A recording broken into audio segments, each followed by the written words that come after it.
If you're an RE teacher who wants to use more art, but lacks the confidence to do so, you may be pleased to find out that you don't have to be an artist to use art effectively.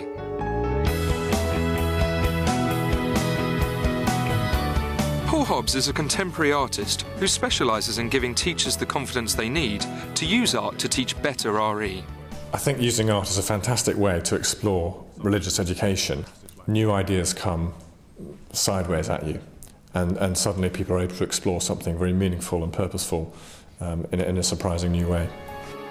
In this programme, we see teachers from a cross-section of London schools trialling 3 artistic techniques designed to gain a deeper level of religious understanding in pupils. The teachers are set the challenge of responding creatively to a religious text, firstly in a 3D model, then using a sketchbook, and lastly in a physical sculpture. When I came here today, I was really anxious about using art because I'm not an artist. I think we're all very anxious being asked to do something creative. The thought of using art in my lessons really quite scares me, so I wanted to come here to get confidence, to get some ideas. So we're an art specialist school, so I wanted to come along to get some ideas. And I thought it might be quite good fun as well, and my head of department volunteered me. The passage we're looking at is taken from Mark's Gospel, chapter 2, verses 1 to 12. As I'm reading it, try and think what ideas strike you. Are there key words? It might be a word like door or crowd or something that comes to your mind. Jesus went to Capernaum, and the news spread that he was at home. So many people came together that there was no room left. At the beginning, I read the text first. Different things will strike the hearer, and hopefully that will be a stimulus to understand that story in a new way.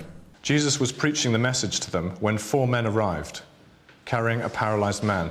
Then to look at it, pull out some of the key themes that are there, and see how those themes could be translated into something visual. Now, would you like to point out some of the things that struck you as you heard the passage read? I just had this sense of being really squashed and, you know, everyone pushing and shoving each other, trying to get a look at Jesus. I sensed the sort of movement, the people coming and the toing and froing of people. To me, it felt like a calm before the storm. We'll start making some sort of artistic response to some of the characters in the story.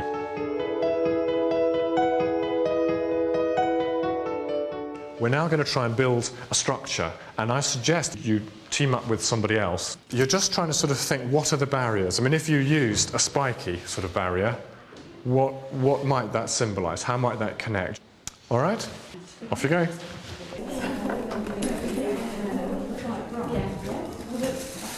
And maybe something that's at the back, and maybe this is open. No? Yeah, and then loads of different barriers. Yeah, all the way to get to this bit here. The workshop that we did on modelling was lots of fun. I found that really good, working with a partner as well to help me get over my inhibitions of art and made me think about the story in a different way. What I'd like you to do very briefly is actually now to tell us what you've made, what it symbolises, and how it connects with the text. This is a barrier of blindness, so there's a closed eye on the top to show blindness. On one side we've got the Pharisees represented with black spiky paper to show that they were quite blind to who Jesus was.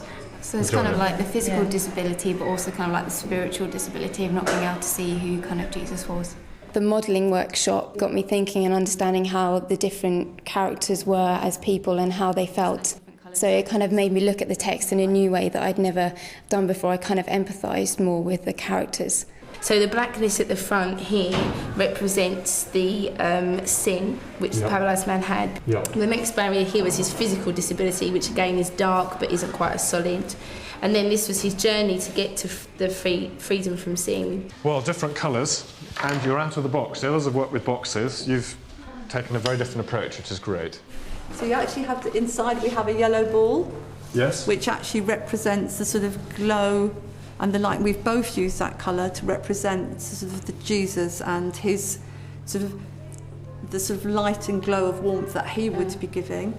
And then this actually represents, what do we say, the calm, the combination, panic, you know, how people were feeling, chaos. Different emotions. Well done, everybody. I think you've done tremendous work in a short space of time.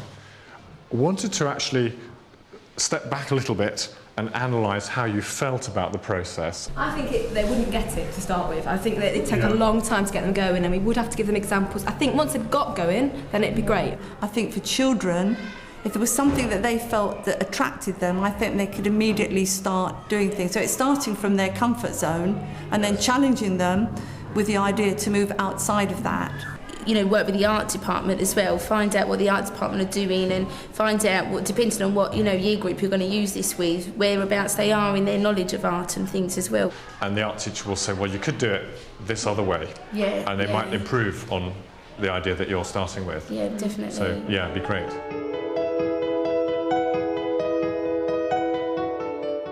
This time we're going to be doing a much more 2D project based on a book, a sort of sketchbook. Treat the book as a series of layers. So you're starting at the front and working through to the back. So we're going to start with something that is a barrier on the first page. And on each page we're going to break down until we get to the final page when the barrier has broken down. That's great. Right. Improvise. Think of ways of doing it. The sketchbooks that we got to do, I did not understand what we were supposed to be doing at all. Here are your books. So do come up. But we found a sketchbook that I wanted that had lots of tracing paper in it, and it just appealed to me, and then just started to work my way through it, looking at the materials we had, and then I just got a great idea. Several of them weren't completely confident to get started on the sketchbook, but nonetheless they all worked through that, and I think came out with some quite personal work and things that they really cared about. Angela, I think that's a particularly striking image. Hands just can express so much, and the wire as a barrier. No. And then my next barrier is the casing that we used in our model. We used the corrugated and we used this to represent an external barrier. In terms of actually putting things back into the classroom, I would be prepared to try the sketchbook, because I think it would give them a challenge in a totally different way. And suddenly there are no barriers. The dark is there, but it's actually on the gold to celebrate this person is now able to go home. Okay, I found this a really difficult task. So I thought, okay, well, I'll look at that and see what are the barriers that are stopping me from doing it. I felt quite suffocated and kind of like lack of confidence. That's why I used the plastic bag to start with. My ability was stopping me. My ability as an artist, the fact that I wasn't an artist, so I put a big red cross. Mm-hmm. But then the last one was the fact that I'd get there in the end and I'd be successful in the end. Wonderful. Well, thank you for sharing that quite personal thing. Which topics would you see that this could be used for in the curriculum?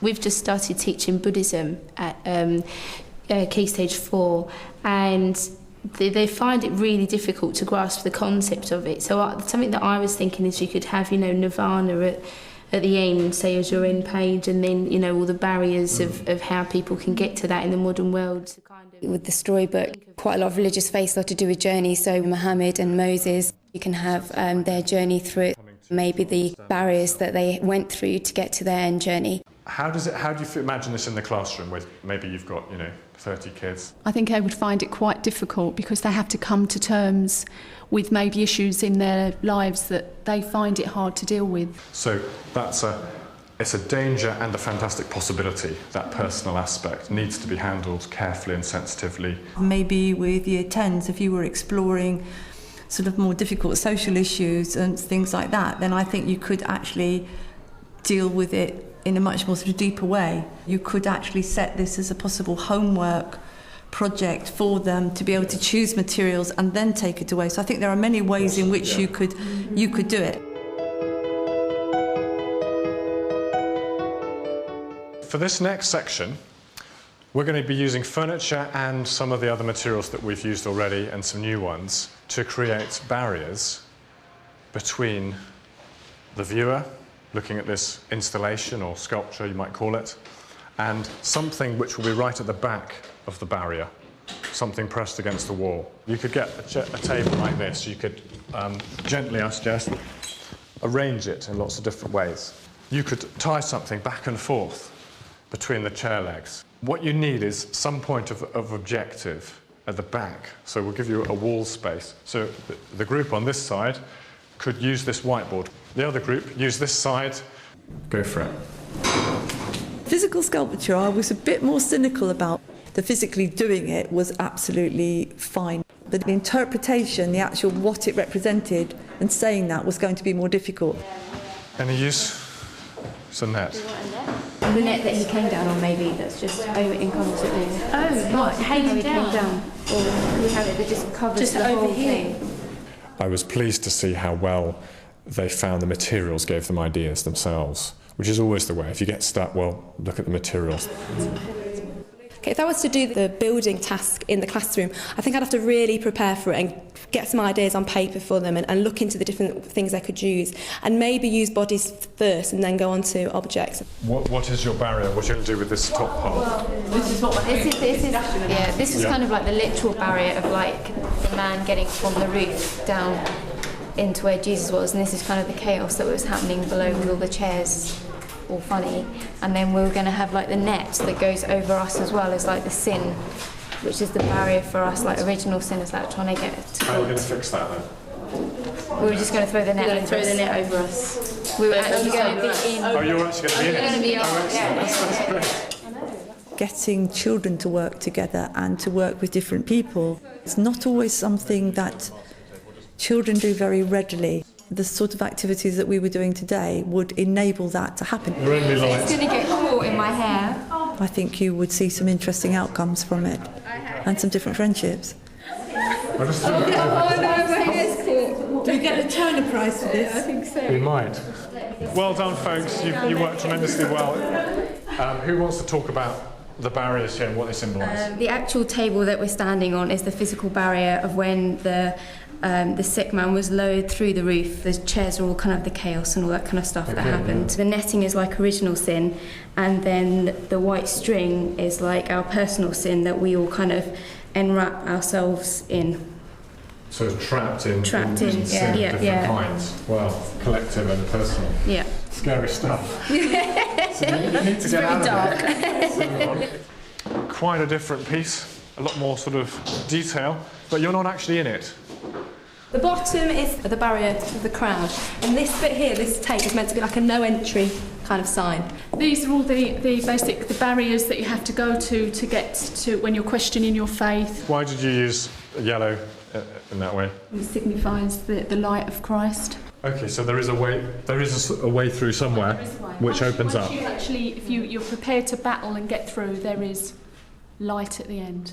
Light at the end. Brilliant. Today, I think people went through a few pain barriers to say, oh, I can do that. It wasn't as bad as I thought. It's been great seeing the colour that you've brought to this project, really, and the imaginations and things there. So thank you for giving of yourselves, and I hope that, when you do this with children in different classes, they'll get the same out of it that I think you've got out of it today. Hope you will. By the end of the day, the inhibitions were gone. There was more understanding there of what was being asked of us as well, and I definitely had come out of my comfort zone. I think we did come together as a group, seeing that this was a valuable workshop. I think there are major things that we could take back into the classroom. I'll use these activities with barriers when we do prejudice and discrimination in my RE and in my citizenship teaching. It's good that these ideas are things that you can use across all the age ranges, across the whole curriculum as well. So yeah, I'll definitely use them a lot. More confident artist now? I think so, yeah, just about.